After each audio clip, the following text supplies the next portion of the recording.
오늘 설교는 그 큰 일을 생각하여라는 제목으로 함께 말씀을 나누도록 하겠습니다. 오늘 본문을 보면 장로들이 사무엘에게 찾아와서 왕을 세워달라고 요청합니다. 그래서 사무엘이 하나님께 기도했는데 하나님은 그들의 요구를 들어주라고 하셨습니다. 그럼 사람들이 왜 왕을 요구했을까? 당시 고대 이스라엘은 부족 사회로 12지파로 나뉘어 있었고 사무엘은 라마에 거주하면서 베델, 길갈, 미스바를 순회하면서 사역했습니다. 그런데 오늘 본문에 나온 이 사무엘은 늙었습니다. 몸이 전과 같지 않았죠? 그래서 그의 아들들이 사사의 직무를 감당했는데 문제가 있었던 것 같아요. 그런데 백성이 왕을 요구했던 이유는 이 내부의 문제만은 아니었어요. 당시 이스라엘은 중앙정부가 없었습니다. 그래서 각 지파가 독립된 자치권을 가지고 있었는데 이로 인해 전쟁이 나면 대응이 늦었던 겁니다.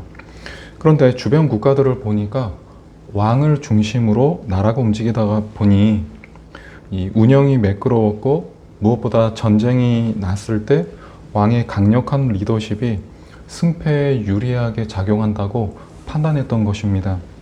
그래서 백성은 이 왕정 체제를 요구했던 거죠. 하지만 하나님은 그걸 그렇게만 보시지는 않았습니다. 7절 중반에 보면 그들이 너를 버림이 아니요 나를 버려 자기들의 왕이 되지 못하게 함이라고 말씀하는데 성경은 백성이 왕을 요구한 근원적인 이유가 하나님을 거부하고 인간 왕에게 의지하려는 불신앙의 결과라고 그렇게 설명하고 있습니다. 지금 우리는 성경을 하나님의 입장에서 보고 있기 때문에 이 사무엘의 언짢음이 이해가 될 겁니다. 그런데 지금까지 말씀드린 내용을 가지고 사람들의 입장에서 사람들을 이해하는 입장에서 좀 더 생각해 보면 대략 3가지 정도 이유를 찾아볼 수가 있어요. 그 중에 첫 번째는 본문에 나와 있는 대로 참되고 선한 리더십의 부재가 원인이었습니다. 성경에 보면 사사라는 단어가 종종 등장하곤 하는데 이 단어의 뜻은 히브리어로 쇼페트라고 하고 뜻은 재판하다, 관리하다, 다스리다, 구원하다 이런 뜻으로 그들의 업무는 평상시에는 재판관이었고 전쟁 시에는 이 군사 지휘관 역할을 했던 사람들이었습니다. 그런데 이 두 아들은 자신에게 부여된 권위를 바르게 사용하지 않았는데 이들을 보면 아버지 사무엘이 교회 사역은 잘했는지 모르겠지만 가정 사역은 좀 못했던 것 같습니다. 두 번째로 사람들이 왕을 요구했던 이유는 그들 내면의 불안이 원인이었습니다. 보통 사람들은 이 불안과 두려움을 같은 성격으로 이해하는데 위험에 대비하는 생존 본능이란 점에서는 같지만 이 대상과 시점에서 뚜렷한 차이가 있습니다. 불안은 미래의 불확실하고 아직 일어나지 않은 일에 대한 걱정 때문에 생기는 감정으로 대상이 불분명합니다. 반면 두려움 혹은 이 공포는 현재의 대상과 상황이 명확하게 보여서 일어나는 감정입니다. 그럼 불안이 인간에게 불필요한 감정인가? 방금 언급했듯이 불안은 생존을 위해 필요한데 불안을 느껴야 위험을 미리 감지하고 대처하게 만들거든요. 마치 경보 시스템 같은 겁니다. 또 목표를 달성하게 하는 원동력 역할을 한다는 점에서 인간에게 필요한 감정입니다. 그런데 이 불안이 정상적 범위를 넘어서 이 병리적인 형태를 띠면 일상에 지장을 주고 뜻하지 않은 이 사건에 불을 지피는 원인으로 작용해요. 지금 이 백성들이 느끼는 불안은 어제 오늘 느껴서 사무엘을 찾아온 게 아니었습니다. 그들의 역사 속에서 이 공포 경험이 학습된 겁니다.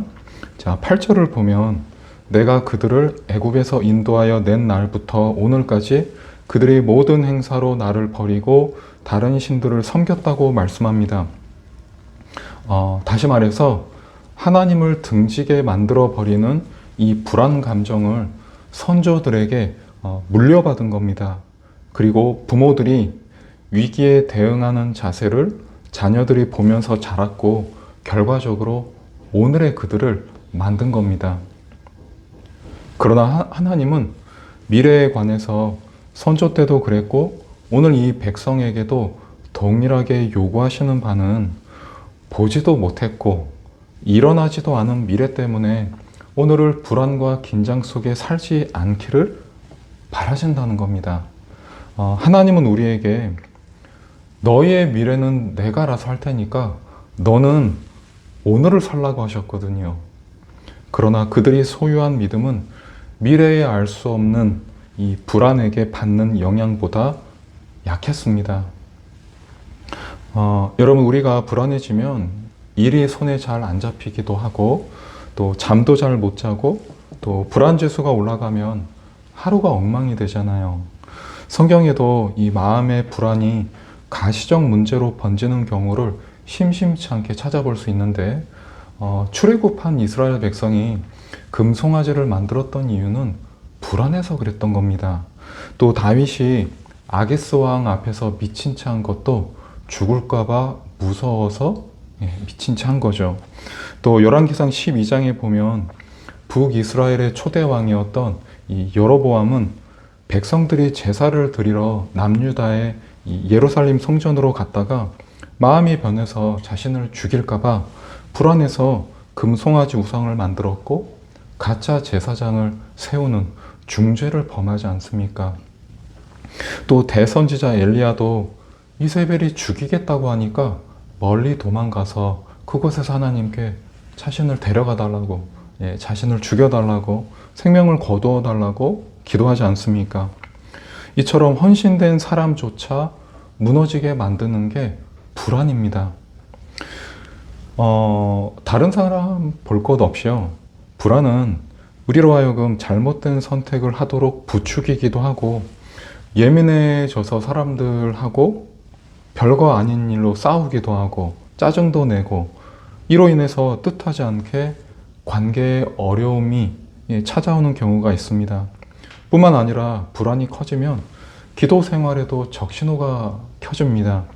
좀 전에도 말씀드렸지만 이 정상적인 불안은 인간에게 필요한 감정이에요. 그런데 과하거나 이 병리적인 불안은 마음의 문제를 넘어서 일상의 문제를 야기하는데 그럼 과도한 불안의 원인이 뭘까요? 어릴 때 이 부모가 아이에게 일관되지 않았거나 차갑게 대했을 경우 또 감정을 무시당했거나 자주 매를 맞고 언어적 학대를 당하면 이 불안을 담당하는 편도체가 과각성 상태를 만들어서 정상적인 기능을 하지 못하게 만드는데 이로 인해서 아이는 생애 가운데 보통 사람들보다 불안을 자주 또 과하게 느낍니다. 그런 부모가 아이한테 의도를 가지고 그렇게 한 걸까? 그렇지는 않을 겁니다. 부모는 그들의 부모로부터 똑같이 길러졌을 가능성이 큽니다. 물론 인간은 모두 달라서 강한 면이 있고 또 약한 면이 있는데 타고나기를 불안에 취약한 사람들이 있습니다. 하지만 많은 경우 이 감정은 누군가에게 영향을 받았고 되물림된 겁니다. 오늘 본문의 이스라엘처럼 말입니다. 그런데 잘 생각해 보면 미래는 일어나지도 않았고 무엇보다 미래는 인간의 영역이 아니라 신의 영역인데 말이죠. 세 번째로 백성이 왕을 요구했던 이유는 기도에 응답이 없었다는 겁니다. 이 문제는 그들뿐만 아니라 오늘 우리에게도 무거운 주제라고 생각하는데 보통 이제 막 신앙생활을 시작한 사람은 대충 기도하는 것 같은데 응답이 금방 옵니다. 왜냐하면 우리 육체는 보지 않으면 믿지 않으려고 하는데 덕분에 하나님을 실존하신 분으로 인간은 인정하지 못합니다. 그래서 하나님은 그분에게 믿음을 주기 위해 신비로운 경험을 하게 해주시는데 최경주 선수가 필드에 이 분필이 그어지는 환상을 보고 그 선을 따라 때렸더니 공이 구멍 안으로 들어갔다고 하는데, 이처럼 상식을 뛰어넘는 신비를 하나님께서 경험하게 해주시는 거죠. 그럼 그 사람은 인정할 수밖에 없고 영의 세계가 실제한다는 걸 조금은 받아들이게 됩니다. 물론 모든 신자에게 믿음을 주기 위해 하나님이 이러한 방법만 사용하시는 건 아닙니다. 그럼 이제 하나님을 만났으니 앞으로 꽃길만 걸을까요? 현실은 우리의 기대와는 다르게 고난이 찾아옵니다. 그럼 성도는 기도할 겁니다. 그리고 하나님은 얼마 지나지 않아서 응답을 주십니다. 그리고 그 후에도 고난이 찾아올 거고, 그럼 성도는 기도할 겁니다. 그런데 이번에는 이상하게 문제가 풀리지 않습니다. 전에는 한두 번만 기도해도 문제가 해결이 됐는데, 이제는 세네 번을 해도 응답이 없습니다. 그래서 조금은 하나님의 존재를 의심합니다. 그래도 한 번 받아들인 신앙을 포기할 수는 없으니 더 열심히 기도해 봅니다. 한 10번 했을까요? 드디어 문제가 해결됩니다. 그럼 성도는 아주 강하게 확신하죠. 하나님이 정말 살아계시는구나. 이번 계기를 통해서 믿음이 조금은 더 단단해집니다. 자, 그럼 이제 이분에게 고난이 없을까요? 또 생깁니다. 그래서 신자는 이번에도 기도하는데, 이젠 10번을 넘어 한 달, 두 달, 세 달 계속 기도하는데도 응답이 없습니다. 그래서 금식도 해보고 또 새벽 예배를 참석해도 문제가 해결되지 않아요. 예전에는 믿음이 빈약해서 의심이 들면 신앙을 금방 버릴 수 있었는데, 지금은 자신 안에 무언가가 있다는 걸 느낍니다. 그래서 이제는 교회 문을 박차고 나갈 도도함 같은 건 없어요. 이때 성도는 자신에 대해서 또 신앙에 대해서 깊이 생각하기 시작하고, 믿음과 의심이 성도의 속 깊은 곳에서 충돌합니다. 오랫동안 응답이 없으면 이런 생각도 들어요. 그동안 응답이라고 생각했던 게 혹시 우연히 일어난 건 아닐까? 만약 이 시점에서 신앙을 버리면 진짜로 지옥에 가는 걸까? 이처럼 여러 생각이 마음을 어지럽힙니다. 그래서 설교도 예전보다 더 집중해서 들으려고 하고, 말씀을 붙잡고 기도하라는 말에 순종하려고 성도는 자기 의지를 사용하기 시작합니다. 전혀 감사가 나올 수 없는 상황인데 감사라고 하니 일부러라도 감사를 외칩니다. 지금 성도의 일상이 온통 신앙과 씨름을 하는데 시간을 보냅니다. 그리고 어느 정도 시간이 지나면 이 교인의 상태가 세 부류로 나뉘는데, 첫 번째는 디모데후서 4장 10절에 세상을 사랑하여 바울을 버리고 떠난 데마처럼 신앙을 포기하고 세상으로 가는 사람. 두 번째는 디모데후서 3장 5절에 경건의 모양은 있으나 능력은 부인하는 어떤 이들처럼 교회는 다니지만 이 말씀의 권위를 그동안 세상을 살아오면서 얻은 경험과 가치보다 낮게 여기고 교회를 다니는 사람, 소위 이 썬데이 크리스찬이라고 하죠. 신앙과 씨름을 하고 있는 사람 중에 세 번째 부류는 믿음과 불신 사이에서 갈등하고 다양한 생각들이 버무려집니다. 소망을 잡아보려고 성경을 읽다 보니 어느샌가 일독을 합니다. 그 나달을 반복하면서 어둡고 답답한 현실을 지나갑니다. 그런데 어느 날 성도는 누가 강요하지 않았는데 자기 스스로 하나님이 살아계신다는 걸 직관적으로 깨닫게 됩니다. 그래서 인정할 수밖에 없는 상태가 되고 마침내 하나님 앞에 굴복합니다. 주님, 저를 긍휼히 여겨주십시오. 하나님이 살아계심을 믿습니다. 지금 성도는 하나님을 인격적으로 만나고 있습니다. 이제 하나님의 존재가 믿어지는 성도는 그동안 해왔던 신앙생활을 돌아보면서 하나님보다 기적에 더 의지하면서 살았다는 걸 깨닫게 됩니다. 그래서 이제는 하나님이란 존재에 관심을 갖기 시작합니다. 자, 그럼 지금 이분의 신앙이 정점에 와 있는 걸까요? 아, 그렇지는 않습니다. 이제 비로소 육적인 삶에서 영적인 삶으로 첫 발을 띈 거예요. 이제 진짜 신앙의 여정이 시작된 겁니다. 자, 한번 여러분이 하나님이라고 생각해 보세요. 만약 백성이 여러분을 버리고 다른 왕을 달라고 요구하면 여러분 기분이 어떨 것 같으세요? 여러분은 하나님이니까 전지전능해요. 그래서 태평양에 있는 바다를 끌어와서 백성을 덮어버릴 수 있어요. 반대로 이제 너희들 마음대로 살아라 라며 방임할 수도 있어요. 그런데 하나님은 당신을 멀리하는 백성들을 버리지 않으시고 여전히 책임을 다하셨습니다. 그 후에 하나님은 이스라엘을 초강국으로 만들어서 그들에게 평화와 번영을 주시기 위해 다윗을 준비하고 계셨잖아요. 지금 본문에 나타난 하나님은 아무 일도 없다는 듯이 그냥 지나가 주십니다. 자, 그동안 우리가 죄를 지으면 하나님이 즉시 벌을 주셨나요? 그렇지는 않을 겁니다. 그럼 하나님은 우리가 불신자보다 더 엉망으로 살 때조차 왜 그냥 넘어가 주실까? 아직은 우리의 믿음이 말씀이 요구하는 바를 따르기에 부족하고 약하다는 걸 아시기 때문입니다. 아까 기도응답과 신앙 성장에 관해 나눴는데 하나님이 어떤 분이냐면 그토록 죄를 싫어하심에도 불구하고 저와 여러분이 성장할 수만 있다면 죄 짓는 것도 허락하시는 분입니다. 아이들이 말을 시작하면서 가르치지도 않았는데 술술 하는 말이 거짓말이에요. 사실 어릴 때 하는 거짓말을 심리학에서는 자기 세계를 구축하기 위해서 필요하다고 말해요. 또 어른들은 그걸 하나하나 지적하지 않아요.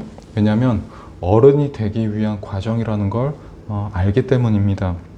사실 이때는 아이들이 거짓말을 하지 않는다면 그 아이는 병원에 가야 됩니다. 그런데 어른이 됐는데도 거짓말을 하면 어떨까요? 이건 좀 문제가 있는 거죠. 자, 모든 신자가 기도할 때 하나님 저에게 온유한 마음을 달라고 또 겸손한 마음을 달라고 기도합니다. 아마 여러분들도 한 번쯤은 이 기도 다 해보셨을 것 같아요. 여러분 겸손해졌나요? 여러분 온유해지셨습니까?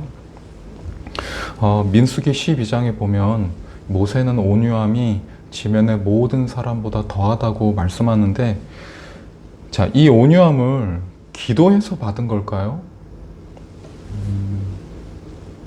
아닙니다. 성경 어디에도 모세가 이 성품을 달라고 기도했다는 구절은 어디에도 없습니다. 자, 그럼 우리는 기도하면 주실까요? 이건 기도로 받는 게 아니라 경험을 통해서 얻는 겁니다. 어릴 때는 거짓말이 나쁜 건지 모르기도 하고 부모도 넘어가 주고 오히려 더 사랑해 주죠. 그러나 어른이 되면 거짓말이 자신에게 불명예를 준다는 걸 경험을 통해서 알게 됩니다.